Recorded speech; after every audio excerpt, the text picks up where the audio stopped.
সমস্ত সত্যি ফুলকি আর রোহিত জেনে গেছে। এটা জানতে পারে এবার ছোট রানীমা ফুলকিকে মেরে ফেলার চেষ্টা করলে রোহিত উচিত শিক্ষা দিয়ে দিল ছোট রানীমাকে। হ্যাঁ বন্ধুরা, এমনটা দেখতে পারবে আজকের পর্বে। বিস্তারিত জানতে ভিডিওটিতে লাইক দিয়ে চ্যানেলটিকে সাবস্ক্রাইব করে পুরো ভিডিওটি তোমরা দেখতে থাকো। গল্পের শুরুতে আমরা দেখতে পারবো রোহিত আর ফুলকি বলতে লাগলো, বলুন, আমরা না আপনার কাছ থেকে অনেক তথ্য জানতে এসেছি। তখন ফুলকি বলতে লাগলো, রাজমহলের বড় রাজা বাবু, ওনাকে কি এই শ্মশানে পুরিয়া দেওয়া হয়েছিল? এই কথা শুনে তখন বলতে লাগলো, না না না না না, আমি কিছু জানি না, আমি কিছু জানি না। এই বলে যখনই লোকটা যে চলে যেতে লাগে তখন রোহিত ওনাকে হাত ধরে টেনে বলতে লাগলো, এই নিন, এ নিন কাকা, আপনি এই টাকাটাও রাখুন।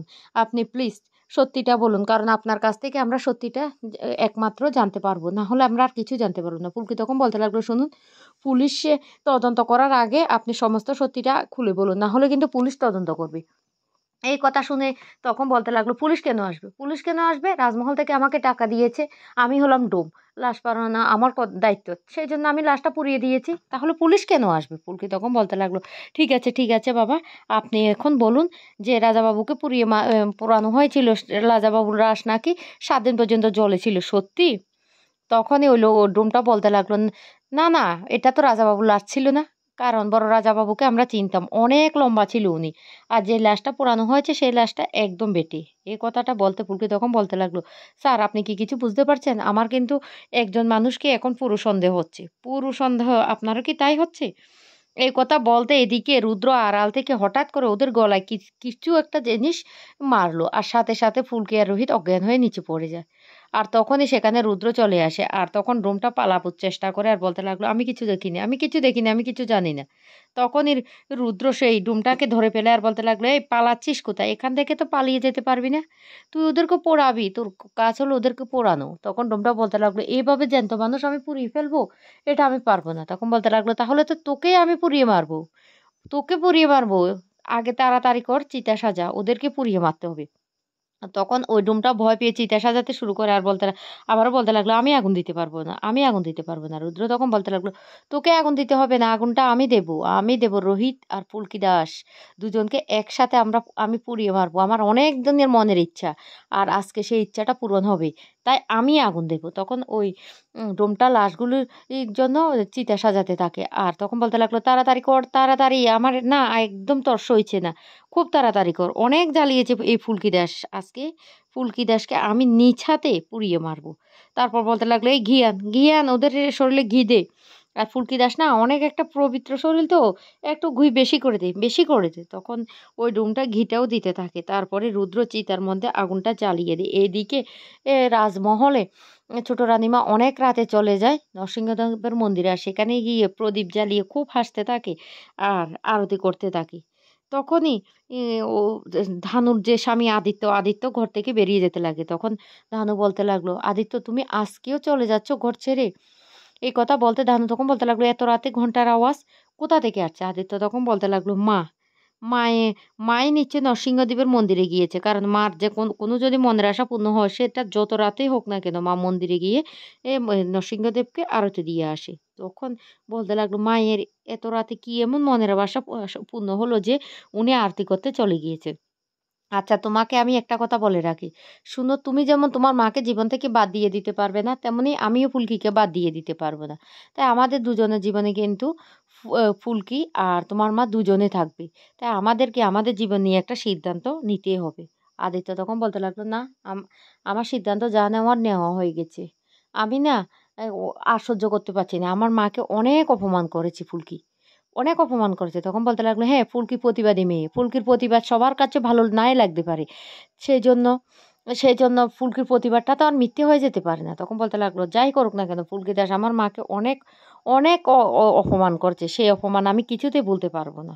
যা শুনে দানু অবাক হয়ে আদিত্যর দিকে তাকিয়ে থাকে। এদিকে দেখা যায় ফুলকি আর রোহিতের চিতায় আগুনটা জ্বালিয়ে দেয়, আর দিয়ে বলতে লাগলো, হা হা হা হা, আমার মনের আশা পূর্ণ হয়ে গেছে, অনেক দিনের আশা ছিল এই ফুলকি দাস আমাকে অনেক জ্বালিয়েছে, আজকে নিজ হাতে ওদেরকে পুড়িয়ে শান্তি পাবো।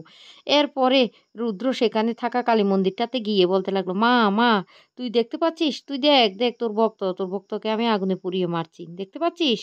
এবার আমার মনের আশা পূর্ণ হলো। এই বলে রুদ্র সেখানে আরতি করতে থাকে, আর তখনই হঠাৎ করে অনেক ঝড় উঠে যায় আর অনেক বৃষ্টি শুরু হয়ে যায়। হঠাৎ করে চিতার সমস্ত আগুন নিভে যায়। এই বৃষ্টির জলে। আর তখন ফুলকির জ্ঞান ফিরে আসে। আর ফুলকি বলতে লাগলো, আমরা কোথায় আছি? আমি কোথায় আছি? তখন একদিকে দেখতে পায় রোহিতকেও শোয়ানো আছে। আর রোহিতও তখন অজ্ঞান অবস্থা। তখন বলতে লাগলো, স্যার, স্যার উঠুন, আমরা কোথায় আছি? দেখতে পাচ্ছেন তো আমরা কোথায় আছি? তখন রোহিতেরও জ্ঞান ফিরে আসে। এদিকে রুদ্র বলতে লাগলো, মা কি ভেবেছিস? তুই ভেবেছিস আগুন নিভিয়ে দিবি? আগুন আমি নিভতে দেব না, আগুন আবার আমি ধরিয়ে দেব। এই বলে রুদ্র কতগুলি মুখের মধ্যে আবির মেখে সেই আগুনটা ধরানোর জন্য চলে আসে। আর তখন ফুলকি আর রোহিত সে চিতা থেকে উঠে পড়ে। আর তখনই রুদ্র বারবার করে সে আগুনটা দিয়ে ওদেরকে পুড়িয়ে মারার চেষ্টা করতে থাকে। এক পর্যায়ে ফুলকি রুদ্রের হাতটা ধরে ফেলে আর ধরেই সে আগুনটা কেড়ে নেয় এবং সে আগুনটা দিয়ে রুদ্রের গালটায় পুড়িয়ে দেয়। আর তখনই রুদ্র ও সেখান থেকে পালিয়ে যাওয়ার জন্য কতগুলি বালু হাতে নিয়ে রোহিতের চোখে মুখে ছিটিয়ে দেয়। আর রোহিত তখন কিছুই আর দেখতে পায় না। এদিকে রুদ্র সেখান থেকে পালিয়ে যায়। ফুলকি তখন বলতে লাগলো, স্যার কে হতে পারে? কে কে হতে পারে এটা? আমাদেরকে ফুরিয়ে মারার জন্য এসেছে। আমাদেরকে না এবার কিন্তু সরাসরি আমাদেরকে গিয়ে জিজ্ঞেস করতে হবে। এইদিকে ছোট রানীমা তো মন্দিরে আরতি করতে আছে। তখনই ফুলকি দাস আর রোহিত সেখানে চলে যায়। আর গিয়ে বলতে লাগলো, ম্যাডাম, এই কথাটা বলতেই ছোট রানীমার মুখটা কেমন ফ্যাকাশে হয়ে যায় আর অবাক হয়ে তাকিয়ে থাকে। তখন ফুলকি বলতে লাগলো, কি ভেবেছেন ম্যাডাম? ভেবেছিলেন এতক্ষণে আমাদের পুরানো হয়ে গেছে? না, আমাদের পুরানো হয়ে গেছে না? না, পুলকি দাস আর রোহিত রায়কে না পুড়িয়ে মারা এত সহজ নয়। আপনিই তো লোক পাঠিয়েছেন আমাদেরকে পুড়িয়ে মারার জন্য, কিন্তু আমরা ফিরে এসেছি। ফিরে এসেছি আমরা। তখন বলতে লাগলো, পুলকি দাস, তুমি কি বলতে চাইছো? কি বলতে চাইছো? পুলকি তখন বলতে লাগলো, হ্যাঁ, আমি সোজাসুজি বলতে চাইছি। আপনিই তো লোক পাঠিয়েছেন আমাদেরকে পুড়িয়ে মারার জন্য। কারণ বড় রাজা বাবু মারার পিছনে আমরা অনেকটা তথ্য জেনে ফেলেছি। সেজন্য আপনি ঢাকা চাপা দিতে চাইছেন। আপনি তো সেদিন বড় রাজা বাবুর লাশটাই পোড়াননি, অন্য একটা মানুষকে পুড়িয়েছেন, তাই না? তখন আরো রেগে যায় ছোট রানীমা। তখন বলতে লাগলো, আমি আপনার মুখোশ খুলে দেব। আপনি সামনে একরকম, বাইরে আরেক রকম। সেটা এবার আমি সবাইকে জানিয়ে দেবো। এই ফুলকি দাস বলছে সবাইকে আপনার মুখোশ টেনে খুলে দেব। তখনই প্রচণ্ড রেগে যায় আর বলতে লাগলো, আমি কি করতে পারি তুমি দেখো। এই বলে মন্দিরের একটা ঘন্টা নিয়ে ফুলকিকে মারতে যাবে। তখনই রোহিত হাতটা ধরে ফেলে আর বলতে লাগলো, কি ভেবেছেন ছোট রানীমা?